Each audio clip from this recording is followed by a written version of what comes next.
Всем халёшн, ребятки, меня зовут Полина, и добро пожаловать в мое новое видео. Пожалуй, вопрос, откуда я так хорошо знаю немецкий, является одним из самых популярных вопросов на моем канале. И сегодня, ребята, я наконец решила рассказать вам мою историю о том, как я учила немецкий, английский, испанский языки. Смотрите это видео до конца, потому что в конце я поделюсь с вами моими личными лайфхаками, которые помогали мне при изучении иностранных языков. Итак, ребята, начнем с самого главного, а именно с немецкого языка. Вообще, ребята, история с немецким началась очень давно, когда мне было лет 5 или 6, мой брат где-то купил, либо у кого-то взял кассету группы «Рамштайн», и впервые тогда я услышала песню «Зонне». Я помню, как я услышала этот счет в начале, 1, 2, 3, 4, 5, 6, 7, 8, 9, 10. и я помню, как мне вкатило.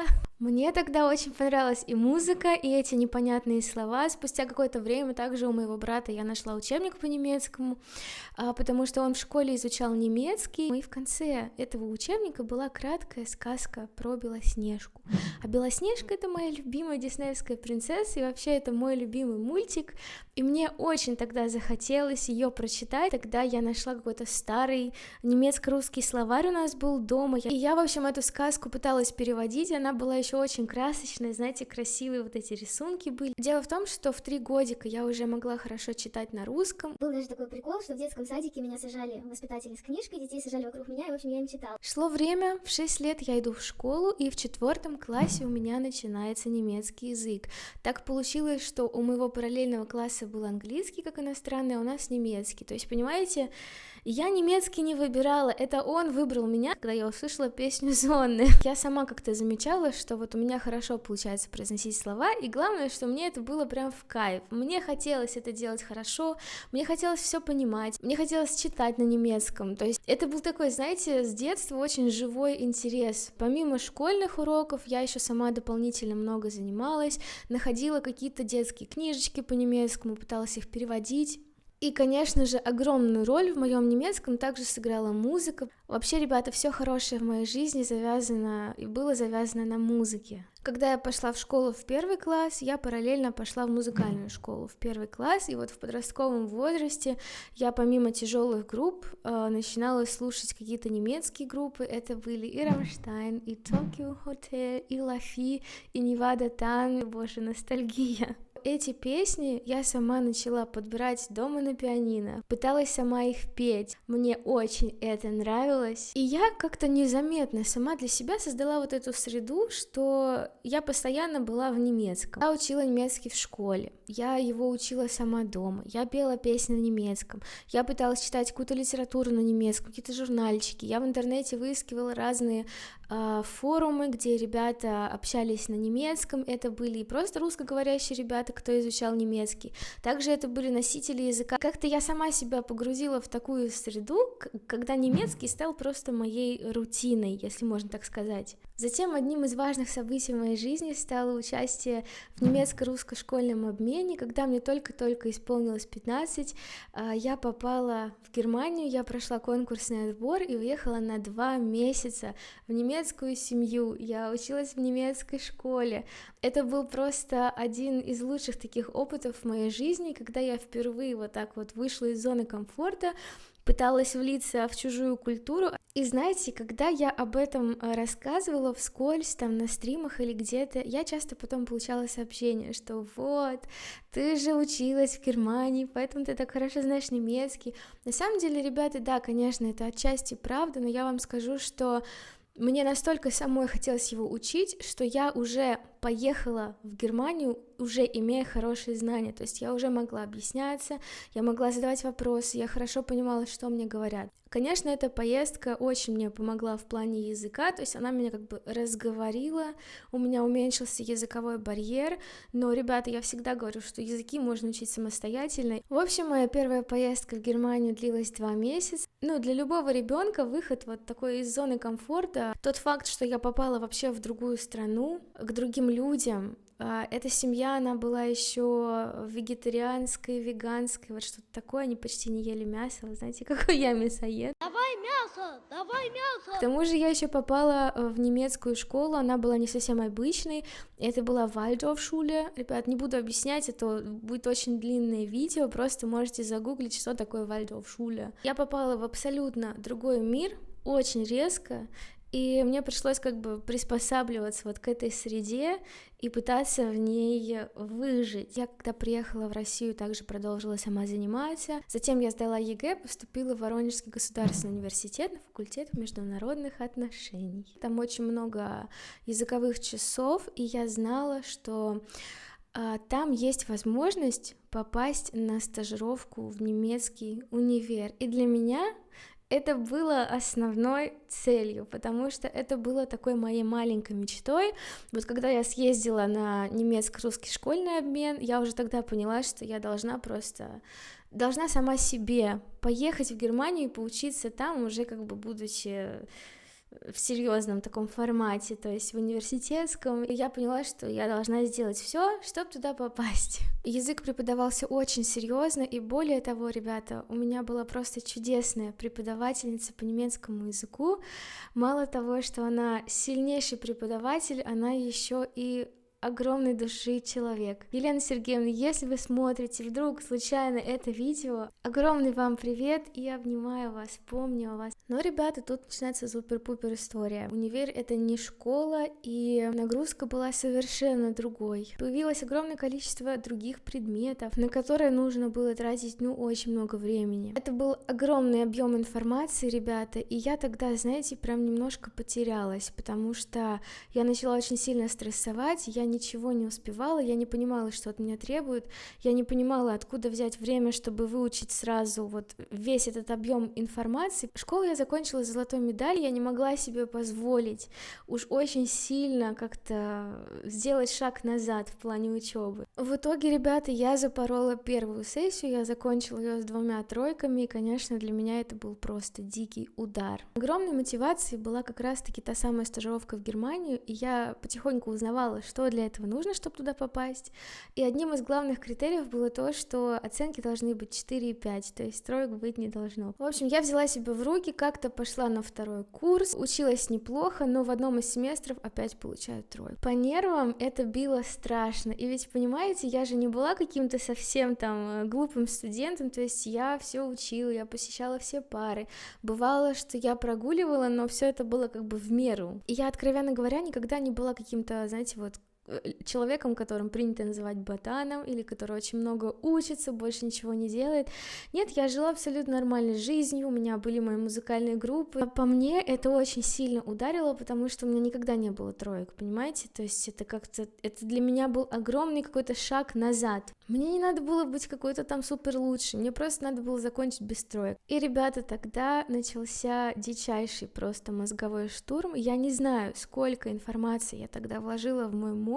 В общем, на втором курсе я готовилась ко всем обычным экзаменам и зачетам, которые были там на этих семестрах, а также я готовила 3 экзамена на пересдачу, писала курсовую и готовила там всякие документы, которые нужны были бы к поездке. Ребята, это был дичайший выход из зоны комфорта, и в итоге я все успешно пересдала. Я помню, один из экзаменов, это была мировая экономика, я помню, пришла на пересдачу, 2-й раз на пересдачу, и ответила все безупречно, и преподаватель мне тогда сказал: Полина, вы боец. И я как-то эти запомнила слова, и, ребят, кстати, до сих пор иногда вспоминаю эту фразу. В итоге на 3-м курсе я лечу в Германию, сбывается моя эта маленькая большая мечта. Конечно, у меня остались просто самые крутые впечатления. Я жила в немецкой общаге, я училась в немецком вузе, все было на немецком, все лекции, все работы были на немецком. Также я там познакомилась с классными ребятами, у нас была такая интернациональная тусовка, где были ребята из самых разных стран. Все вот эти трудности, они действительно того стоили. А там я изучала Betriebswirtschaftslehre, это совсем другая, так скажем, область, и поэтому, когда я вернулась назад в Воронеж, мне нужно было еще пересдавать кучу предметов, а те предметы, которые были плюс-минус похожими вот в Германии и в России, мне как бы перезачли, а те, которые не похожи, мне пришлось досдавать. Это было время, когда я очень сильно себя взрастило, если можно так сказать. Конечно, оно все того стоило. В общем, все вот эти трудности, которые у меня были, они меня очень сильно закалили, сделали сильнее, они мне показали, как действительно нужно добиваться своих целей, насколько нужно стремиться идти к своим мечтам, которые казались просто недостижимыми. Вот когда не сдала эти экзамены, я думала, боже, может, это реально судьба такая? Может быть, Полина, угомонишься ты уже и учись себе спокойно, не лезь ты никуда. Такие мысли тоже были, ребята, и как же я рада, что я тогда не сдалась. В итоге, забегая вперед, бакалавриат я закончила просто там с 4 и 5, а магистратуру я уже закончила с красным дипломом. Так у меня получилось себя прокачать, ребята. И, кстати, очень важный момент, и почему эта поездка стоила всего, это, ребята, тот факт, что именно в эту поездку, именно будучи в Германии, я загрузила мое первое видео на YouTube, с которого, по сути, и началась история моего канала. Представляете? Ведь возможно, что если бы этой поездки не было, то и канала бы тоже не было, и не рассказывала бы я вам сейчас эту историю, друзья.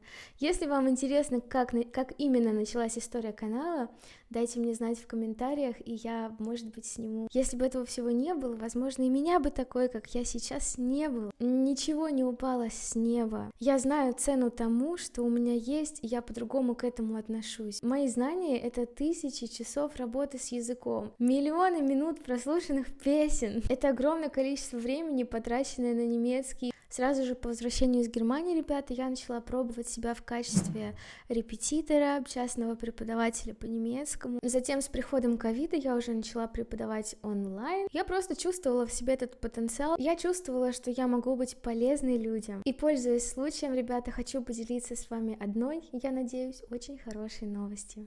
Для тех, кто желает учить немецкий, но не знает, как начать, с чего начать, я создала мой авторский экспресс-курс для новичков. Я не могу официально назвать себя преподавателем немецкого, друзья, но у меня есть очень большой опыт в плане изучения языков. Я буду очень рада поделиться с вами моими знаниями и моим опытом. Курс состоит из уроков, различных упражнений, текстов для чтения. Также я включила туда интересные факты о Германии. Также, ребята, в этот курс входят несколько небольших видео, которые я сняла в качестве дополнения к этому курсу, чтобы вы могли послушать, как произносятся немецкие слова, и чтобы вы могли потренировать произношение вместе со мной. Конечно, ребята, я за то, чтобы быть реалистами, и, понятное дело, за 10 уроков язык не учится. Я просто насмотрелась за всю мою жизнь вот эти все заголовки, выучи иностранный язык за час, за неделю, за месяц, это, конечно, чушь полнейшая. Иначе, ребята, все бы у нас говорили на всех языках мира.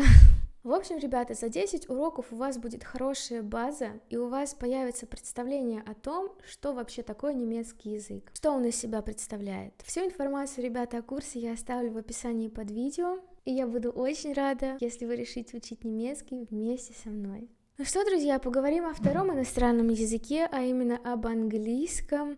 Тут, ребята, если честно, я английский в основном учила сама. Я начинала учить его еще будучи в школе, но это все было, очень несерьезно. Суммируя вот все, что у меня было в плане английского, я начала основательно им заниматься, когда начала активно вести канал. А все потому, что, ребята, я стала получать много сообщений, много комментариев от иностранных слушателей, и мне очень хотелось понимать, что же они мне пишут, ребят. Вот на самом деле, в плане английского огромнейшей мотивацией выступал мой канал. Также я пела на английском, делала разные каверы на английском, и мне просто тупо хотелось понимать, о чем я вообще там пою. Когда я пела, я тренировала произношение, я повторяла за оригинальной песней. В плане английского, ребята, у меня, откровенно говоря, не было никакой структуры вообще. И еще проблема в том, что когда я хотела что-то там сказать или написать на английском, у меня в голове слова автоматически переводились на немецкий. Слишком большая мозговая работа, так скажем. Давайте расскажу по пунктам, что у меня было в английском.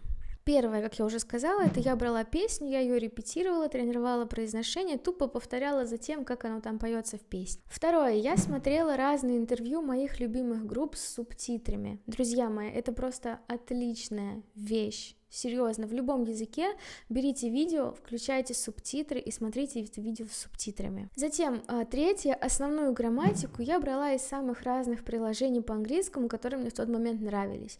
Ребята, я вообще человек приложения в плане языковых приложений, у меня их было за всю мою жизнь огромное количество, и по сути везде одно и то же. То есть, если вам нужно выучить какую-то грамматику, везде есть эти красиво оформленные таблицы, везде есть тесты, в которых можно потренировать себя. В конце видео, ребята, я оставлю приложения, которыми я лично пользовалась, которые могу порекомендовать. Это не реклама, а просто моя рекомендация. Еще, ребята, я подписана на разных английских и американских блогеров. Сейчас, ребята, я просто включаю какое-то видео или подкаст и могу делать уборку под это видео. Просто включаю на телефоне, надеваю Bluetooth наушники и могу ходить и слушать просто английскую речь. Если я понимаю, что я что-то не поняла, я просто иду в переводчик, вбиваю эту фразу, запоминаю таким образом. Но понимаете, я это делаю часто, практически постоянно. И, по сути, работает то самое правило — окружить себя языком. Я сама создала себе такую среду, когда я непринужденно, но очень регулярно занимаюсь языком. Я недавно прошла тест, кстати, в английском. Я не думаю, что он супер правильный, но я могу сказать, что он близок к правде. Перейдем к испанскому, ребят. Испанский я начала учить всего где-то пару лет назад, в 2021 году, и это было очень поверхностно, это было постольку-поскольку. Потом, ребята, у меня так сложилось, что я уехала в Испанию. В самом-самом начале моего пути в плане испанского я наняла себе репетитора, это длилось буквально пару месяцев, и потом уже я начала снова учить язык сама. План изучения испанского очень похож на то, как я учила английский. Я также нашла себе блогеров, которые говорят на испанском, смотрю видео с субтитрами, также большое количество приложений, где я делаю разные задания. Затем, что является большим плюсом и что отличается от английского, это то, что в Испании это живая речь, то есть это общение с носителями языка. Но, ребята, хочу признаться вам честно, что в плане испанского я почему-то сильно ленюсь. То есть, знаете, я достигла того уровня, когда я хорошо понимаю, когда меня понимают, и все, понимаете?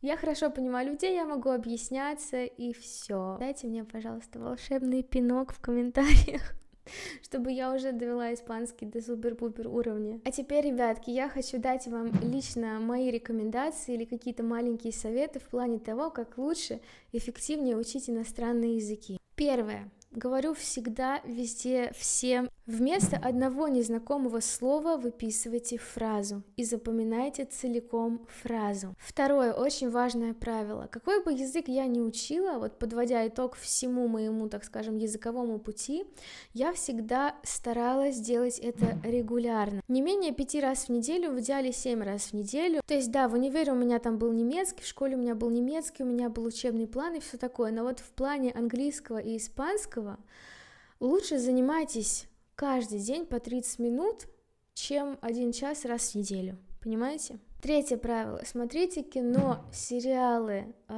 любимых блогеров в Ютубе на иностранных языках с субтитрами. Выберите себе тему, которая вам интересна, либо выберите какую-то супер ненапряжную тему. Я, ребят, честно вам скажу, например, я смотрю какой-нибудь лайфстайл, я смотрю какие-то прикольные обзоры, либо я смотрю какие-то распаковки каких-то прикольных вещей, и все это на иностранном языке. И создается такая ненапряженная атмосфера в плане обучения, но ваш мозг все равно запоминает. Тут вы услышали, тут вы прочитали. В идеале, ребята, если вы еще будете произносить это, куда-то что-то выписывать, конечно, в идеале. Но я, например, когда смотрю такие видео, могу вынести прям каких-то кучу новых слов для себя. Четвертая рекомендация: читайте вслух какие-то книжки, тексты, статьи, переводите их самостоятельно. Знаете, ребята, в этот пункт я бы даже вместила какие-то интересные посты в Нельзяграме, если вы там сидите. Раз уж скроллить ленту, ребята, то хоть с пользой. То важно в плане изучения немецкого, ребята, учите слова сразу с артиклем. Я вам честно скажу, что если вы будете так делать, вы упростите себе жизнь. Следующая рекомендация: слушайте музыку на языке, который вы изучаете. Но тут вообще без комментариев, ребята, я думаю, вы понимаете, почему я это говорю. И еще вроде бы очень банально, ребята, но действующая рекомендация: когда вы проходите какой-то урок по иностранному языку, на следующий день Прежде чем проходить какое-то новое правило или новый урок, вернитесь ко вчерашнему, повторите, в идеале поделайте пару заданий и возвращайтесь уже к новому уроку. Также, ребята, сейчас я выведу на экран приложения, которые мне были полезными в плане изучения языков. Это никакая не реклама, просто мои личные рекомендации. Я надеюсь, что вам это будет полезно, и вы чем-то из этого списка воспользуетесь. И вообще, ребята, пару слов в качестве итога. Никогда не ведитесь на заголовки, которые говорят: выучи язык за неделю, даже за месяц, там, за час. Мне всегда, когда это вижу, вот, знаете, я учу языки всю свою жизнь. Так получилось, что языки стали для меня, в принципе, рутиной, такой большой частью моей жизни, без которой я уже просто не живу. Я либо английский, либо испанский, либо немецкий, что-то вот это тренирую. Я делаю и захожу в разные приложения, и захожу на какие-то сайты что-то почитать. Я могу погуглить на английском что-то. То есть большая часть моей жизни — это языки. И когда я вижу вот эти заголовки: выучи там язык за неделю, за час, за месяц, за минуту или во сне, этот смайлик, рука-лицо, если я его найду сейчас где-то вот здесь, вот он появится, полнейшая чушь. Все хорошее требует вашего времени, энергии и огромного желания. Выучить язык за неделю — это заголовок, ребята, простите, но для ленивых людей, которые либо ищут какую-то волшебную таблеточку, либо надеются на какое-то чудо. Иначе, ребята, все бы мы с вами говорили на 50 языках или больше, будь это так просто. Так и в любом большом деле, ребята, вы не выучите язык за месяц, вы не накачаете бицуху за месяц, вы не получите новую профессию за месяц, не приобретете какой-то хороший навык за месяц. Все хорошее требует времени. Это долгий путь, но он очень интересный, он очень полезный. Каждый сам выбирает, как ему тратить свое время, понимаете, но время-то пройдет и так. А на что вы его потратили, уже большой вопрос. Я видела у себя в комментариях на канале, что, мол, люди пишут там: вот мне 40 лет, если бы я был там лет на 15 помоложе, я бы сейчас начал учить язык. Возьмем временной промежуток год. Человек, которому сейчас 40 лет, через год будет 41. Но стоит подумать о том, что ему так и так через год будет 41. Но на что он этот год потратит? То есть, если человек в 40 лет начнет учить немецкий каждый день по 30 минут, то через год, представляете, какая офигенская база у него будет. Поэтому, ребята, я когда вижу вот эти сообщения, что там поздно учить немецкий, надо было раньше, никогда не поздно. Вы так и так с каждым днем становитесь старше. Возьмите временной промежуток в 5 лет. Эти 5 лет так и так пройдут, но как? Что вы приобретете за 5 лет или что потеряете? Тут, ребята, каждый сам решает за себя. И, ребята, это видео я хочу закончить одной очень хорошей фразой, которую я сама себе часто напоминаю. Если вы хотите получить то, чего у вас никогда не было, то начните делать то, что вы никогда не делали. Огромное спасибо, ребята, что вы выделили свое время на то, чтобы посмотреть этот мой видосик. Я очень надеюсь, что это видео было для вас полезным, и что, может быть, оно вдохновило вас на изучение иностранных языков. Если у вас остались какие-то вопросики, ребята, пишите в комментариях. Напишите, ребята, интересны ли вам, в принципе, такие разговорные видео, потому что я в основном стараюсь петь на моем канале, вы знаете. Спасибо всем за просмотр, и увидимся в следующем видео. Всех обнимаю, и пока-пока.